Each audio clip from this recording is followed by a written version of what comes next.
Sawa ka na ba sa ordinaryong pansit lang? Subukan naman natin ang Toguega Rose Authentic Pansit Batil Patong ng San Mateo, Isabela.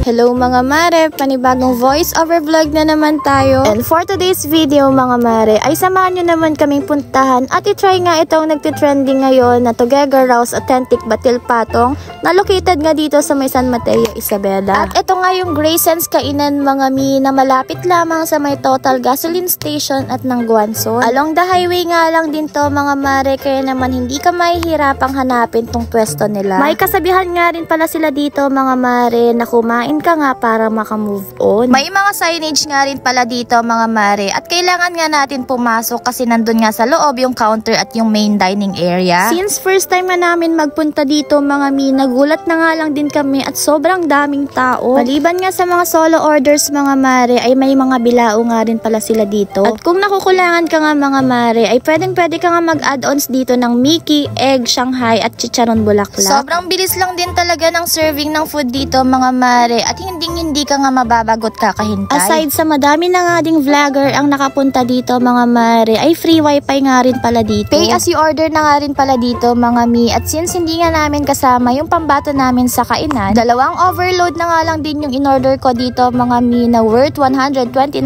pesos isa. Mababait nga rin yung mga staff nila dito mga mi at very approachable nga. And additional information nga pala mga mare, self-service nga rin pala sila dito. Nasa iisang table na nga rin pala mga mi yung mga condiments na gagamitin natin pang timpla nung kakainin nating pansit. Hindi ka na nga din mabibitin sa mga condiments mga mare kasi nga unli dito. Para nga sa mga mahihilig sa maasim mga mare, unli nga din dito ang kalamansi. Bumalik na nga rin pala kami sa table namin mga mare after nga namin makakuha ng condiments. Kumuha na nga rin pala kami dito ng soft drinks mga mare, pantanggal umay nga. Kuya dito po.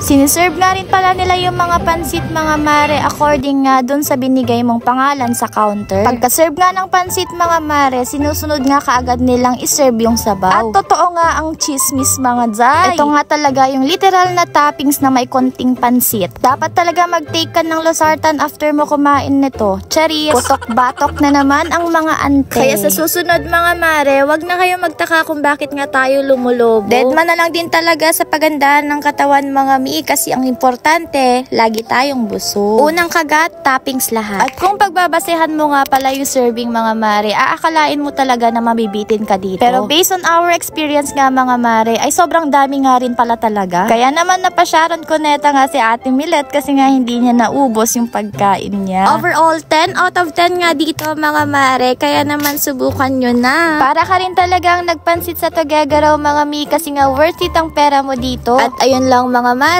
salamat sa panonood. Bye-bye!